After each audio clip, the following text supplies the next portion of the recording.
Philippines के लुबान द्वीप का वो घना, घुटन भरा और खौफनाक जंगल। सूरज की रोशनी भी उन ऊंचे ऊंचे भयानक पेड़ों के घने जाल को चीरकर जमीन तक पहुंचने में कांपती थी। महादिन के उजाले में भी एक अजीब सा अंधेरा पसरा रहता था। सिर्फ एक सन्नाटा था, ऐसा मौत का सन्नाटा जो किसी के भी दिल की धड़कन रोक दे। लेकिन उस सन्नाटे को चीरती हुई एक भारी सांस चल रही थी। एक इंसान, जो इंसान से ज्यादा अब इस जंगल की एक खूंखार परछाई बन चुका था।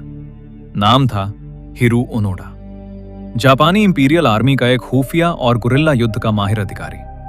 साल 1945 विश्व युद्ध की आग पूरी दुनिया को झुलसा रही थी। उस आग के बीच ओनोडा के कमांडर ने उसकी आंखों में आंखें डालकर उसे आखिरी आदेश दिया था, चाहे जो हो जाए, तुम्हें अपने प्राण नहीं देने हैं, आत्मसमर्पण नहीं करना है। इसमें साल लग सकते हैं, 3 साल, 5 साल, लेकिन हम तुम्हें लेने वापस आएंगे, ये मेरा वादा है। तब तक अपने पैरों पर खड़े रहना और लड़ते रहना। युद्ध खत्म हो चुका था, जापान पर परमाणु बम गिर चुके थे, दुनिया बदल चुकी थी, इंसानी इतिहास एक नए पन्ने पर आ गया था। लेकिन ओनोडा के लिए समय 1945 के उस धुंधले दिन में ही जम गया था। उसके अंदर का डर, उसकी भूख और उसकी सैनिक ट्रेनिंग के बीच हर दिन एक खौफनाक जंग होती थी। रात के गहरे अंधेरे में जब बारिश की ठंडी बूंदें पत्तों पर गिरती, तो उस भयानक सन्नाटे में ओनोडा का खून जम जाता। उसे लगता जैसे अमेरिकी सैनिक चारों तरफ घात लगाए बैठे हैं। कीचड़ में सना उसका शरीर जड़ हो जाता। उसकी उंगलियां अपनी राइफल के ट्रिगर पर ऐसे कसी होती कि पोर सफेद पड़ जाते। हर आहट, हर सूखी पत्ती की सरसराहट पर मौत का खौफ उसके सीने पर मुक्का मारता। लेकिन फिर अचानक वो खौफ एक भीषण उबलते हुए गुस्से में बदल जाता। उसकी आंखें अंधेरे में चमक उठती। नहीं, मैं जापानी इंपीरियल आर्मी का सैनिक हूं, मैं इस दलदल में नहीं मरूंगा, वो मुझे हरा नहीं सकते। कभी कभी आसमान से जहाजों की गड़गड़ाहट होती और जंगल में पर्चे गिराए जाते। उन पर्चों पर लिखा होता, युद्ध खत्म हो गया है, जापान हार चुका है, पहाड़ों से नीचे आ जाओ, घर लौट आओ। ओनोडा जब उन पर्चों को उठाता तो उसके कांपते हाथों में एक अजीब सी जंग छिड़ जाती। एक पल के लिए उसके अंदर एक गर्म सी आस जगती। क्या सच में सब खत्म हो गया? क्या मैं अब अपने घर की लकड़ी की दहलीज पर कदम रख सकता हूं? क्या मैं अपनी बूढ़ी मां के हाथ का बना खाना खा सकता हूं? एक गहरी थकी हुई उम्मीद उसकी आंखों में आंसुओं की तरह तैरने लगती। लेकिन अगले ही सेकंड उसका फौजी दिमाग चीख पड़ता, यह धोखा है, यह दुश्मन की चाल है, वो मुझे बाहर निकालकर गोलियों से भूनना चाहते हैं। उस पल की वो झूठी उम्मीद एक खूंखार गुस्से में तब्दील हो जाती। वो उन पर्चों को फाड़कर हवा में उड़ा देता और जंगल के और गहरे और खतरनाक हिस्से में एक जंगली जानवर की तरह छिप जाता। शुरुआत में वो अकेला नहीं था, उसके साथ 3 और साथी थे। लेकिन वक्त, बीमारी और गोलियों ने एक एक करके सबको छीन लिया। पेट भरने के लिए वो चोरी छिपे किसानों की गाय मारते, कच्चे केले खाते और बारिश का पानी पीते। हर दिन सिर्फ जिंदा बचने की एक अंधी दौड़ थी। जब उसका आखिरी साथी कोजुका 1972 में स्थानीय पुलिस के साथ हुई एक मुठभेड़ में मारा गया, तो ओनोडा के अंदर का बचा खुचा इंसान पूरी तरह टूट गया। अपने साथी के खून से लथपथ ठंडे शरीर को देखकर ओनोडा पहली बार फूट फूट कर रोया था। वो डर से कांप रहा था। अब वो इस पूरे द्वीप पर, इस पूरी दुनिया में बिल्कुल अकेला था। कोई बात करने वाला नहीं, कोई दर्द बांटने वाला नहीं, कोई ये बताने वाला नहीं कि वो पागल नहीं हुआ है। बस वो, उसकी जंग खाई हुई राइफल और वो अंतहीन निर्दयी जंगल। इस अकेलेपन ने उसके अंदर एक ऐसा वहम पैदा कर दिया कि अब उसे हर इंसान दुश्मन लगता था। उसने चोरी किए गए एक रेडियो पर टोक्यो ओलंपिक की खबर सुनी, तो उसने अपने दिमाग को यकीन दिला दिया कि जापान ने पूरी दुनिया जीत ली है, इसीलिए टोक्यो में जश्न मन रहा है। सच को स्वीकार करने का डर इतना बड़ा था कि उसने झूठ की एक पूरी दुनिया अपने दिमाग में बसा ली थी। दिन महीनों में, महीने सालों में और साल दशकों में बदल गए। पूरे 29 साल, एक पूरी जवानी, एक पूरी जिंदगी उस अंधेरे जंगल ने कच्चा चबा ली। ओनोडा की त्वचा झुर्रीदार और चमड़े जैसी सख्त हो गई थी।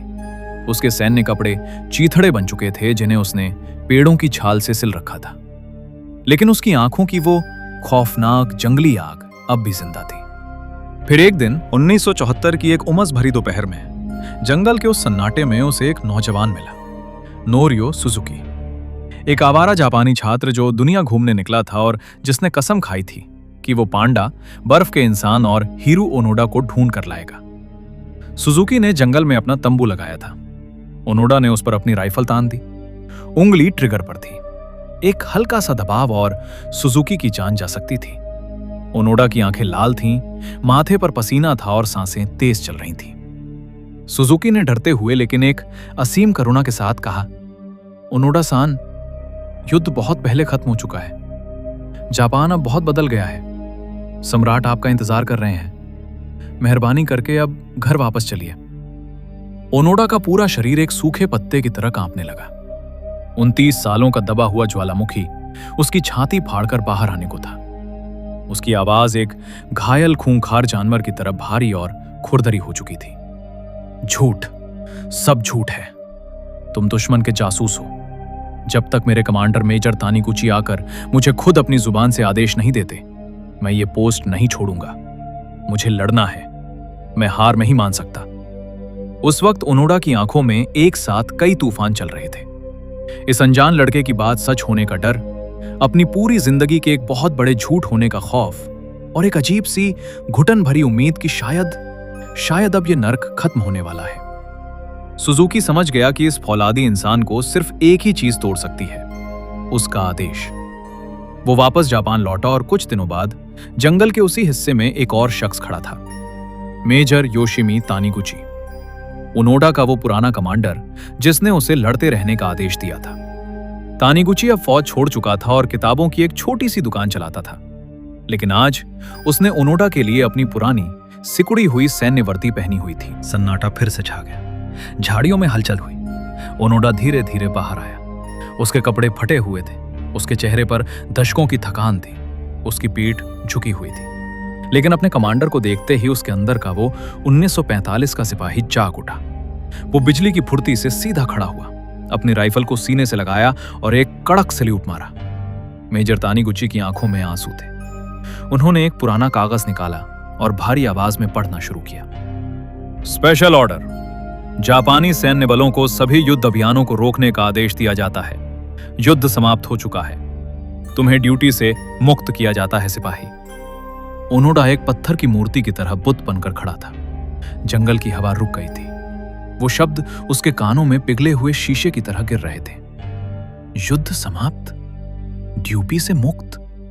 क्या मतलब? वो 29 साल, वो अनगिनत रातें जो उसने मच्छरों, सांपों और मौत के खौफ के बीच गुजारी, वो भूख, वो प्यास, अपने साथियों को अपनी बाहों में सड़ते और मरते हुए देखना, वो सब क्या था? किसके लिए था? एक पल के लिए ओनोडा के अंदर ऐसा भयंकर, चीर देने वाला गुस्सा उठा कि उसका मन किया वो अपनी राइफल चला दे और खुद को खत्म कर ले। उसे लगा जैसे उसके साथ, उसकी वफादारी के साथ दुनिया का सबसे क्रूर और गंदा मजाक हुआ है। उसकी रगों में उबलता खून चीख रहा था कि ये धोखा है। लेकिन फिर हकीकत का वो भारी पत्थर उसके सीने पर आ गिरा। उसके कांपते हाथों की पकड़ ढीली हो गई। वो राइफल जिसे उसने 29 साल तक अपनी जान से ज्यादा संभाल कर रखा था, उसके हाथों से छूटकर कीचड़ में गिर पड़ी। उसकी टांगों ने जवाब दे दिया और वो घुटनों के बल जमीन पर बैठ गया। उसने अपना चेहरा अपने दोनों हाथों से छुपा लिया और फिर जंगल के उस भयानक सन्नाटे को चीरती हुई एक दर्दनाक चीख गूंजी। वो 52 साल का खूंखार सिपाही, जिससे पूरा द्वीप कांपता था, आज एक छोटे अनाथ बच्चे की तरह फफक फफक कर रो रहा था। वो आंसू हार के नहीं थे, वो आंसू थे उन 29 सालों के उस पहाड़ जैसे बोझ के जो अचानक उसके कंधों से उतर गया था। वहां डर हमेशा के लिए खत्म हो गया था। उसका सारा गुस्सा उन आंसुओं में बह चुका था और बची थी तो सिर्फ एक खोखली, भयानक सी हकीकत। जापान का वो आखिरी सिपाही अपनी जंग हार कर भी जीत गया था। हिरू ओनोडा अपने घर वापस लौट आया, लेकिन उसका एक हिस्सा, उसकी जवानी और उसकी आत्मा का वो मासूम टुकड़ा हमेशा के लिए लुबांग के उस खौफनाक जंगल की कब्र में ही दफन हो गया।